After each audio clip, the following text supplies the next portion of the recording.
Hello and welcome to Aisha's Take on the Headlines. My name is Aisha Yesufu. We started this week on a sad note with the passing of Olarewaju Fasasi, popularly known as Sound Sultan, who died from cancer. He lost the battle to cancer. May his soul rest in peace. May Al-Jannah Firdaus be his final abode. May God give his families, his loved ones, his relatives, the fortitude to bear the loss. And may also God give us Nigerians the fortitude to bear the loss. He was a gentleman who contributed to nation building through his music, amazing words, a man of integrity. May his soul continue to rest in peace. Like they say, every soul shall taste death, and one day it will be our turn. The most important thing is, what will you be remembered for? What will we be remembered for? May our end be a good one. Moving on to the pages of the Nigerian newspapers all carried one thing: information blackout. And it reads like this: what they have. They have a picture of a person being gagged, and they said, this is what the federal government wants to achieve with the Nigeria Press Council Act and the amendment of the Nigerian Broadcasting Commission Act. It is not just against media. It is about society's right to know, your right to be heard. The media is normally referred to as the fourth realm of the estate because of its importance. It is usually the voice of the people. And over the years, the Nigerian media has looked away, have been complicit in the atrocities being meted out of the people. They have looked away when different things were being done to other people. They have sort of like given subtle support to the government in the way that they report, and also in the way that they interview other people who come, most especially activists. I've had cause to always tell to some journalists, it seems as if you're speaking for the government. Sometimes when you ask questions, they are harder on those who are fighting for the right thing to be done in Nigeria than they are on those who are actually in office and are not doing the right thing. The way it is, injustice to one is injustice to all. And as long as you look away when issues are happening to other people, it's only a matter of time before it gets to you. So it was a matter of time before the media, the gagging on the media, we get to this level. It has been on for a very long time. And I've always wondered, why is it that the media, they're not coming together and fighting this?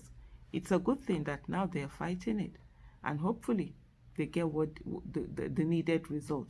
We all need to fight the tyranny that we have in our country today. Looking away is not the way to go, because whether you are one of those who speak out or you're not one of those who speak out, bad governors, like Gimba Kakanda will always say, it's like a stray bullet and it comes at everyone. It doesn't choose a pick. It's blind. It can get at anyone, even when you have been the most obedient to the government. And so it's a good thing that the media is finally waking up to its responsibilities, and hopefully it keeps to it. On the headline, not much on the headline, because most of the headlines, the page of the information blackout, all the major newspapers in Nigeria, they have that similar headline where they're showing the same picture of a person being gagged and then putting this information blackout out. So the other headlines aren't that many. But we have one where they say that PDP Undume tango over transmission of election of polls result. And one of the things that Senator Undume is saying is that the North is not ready. The electronic transmission would work in the North because the North does not have the capacity in every area. And I would say that if the North does not have capacity to actually transmit election electronically, I think the North should stay out of the voting. Let other people vote on their behalf, because how can you have been voting for over 20 years and yet you have not even gotten the capacity to be able to transmit electoral result? Then that means the dividend of democracy has not gotten to you. So any part that cannot even, they should just stay behind. Let other people vote on their behalf, because at the end of the day, their voting haven't count. Because if they have not gotten the dividend of good governance, they are not getting the development, then really, what is the essence of the voting? It's really so It's really so pathetic when you see people who come out and say all sorts of things to look as if they are Democrats, but they are anti-democracy. Why would you say that transmission of result it's not going to be possible? Because they know that is where mostly they do their rigging. Rigging comes from there. They can change result, but before, from the polling units to the collection center, magic happen, and some people magically win. Let the results be transmitted electronically. There's no part in Nigeria that you cannot transmit this result. And of course, even if you say there are no internet in certain places, they can do the result, everything, send it. As soon as they get to where the internet is, it will come. And then some of them, they've said they don't even use internet. It's about, as long as we have phone number, there's no part in Nigeria where somehow, somewhere, you'll not be able to have access to GSM. And so there are different methods of sending this thing. And the politicians should sit this out. If they do not understand, they should ask questions so that they will be told, the same way they told that they were going to ban Twitter, and we all remain banned. Technology has come a long way.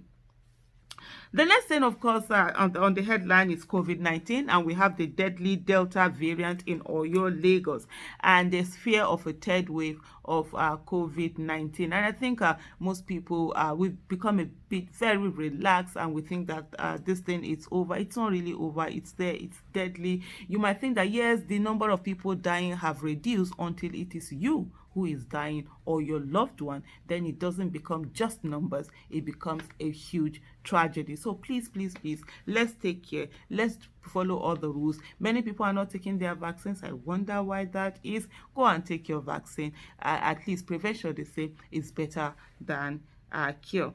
Now we have another headline. The Emir of Kajuru abducted and 14 others were.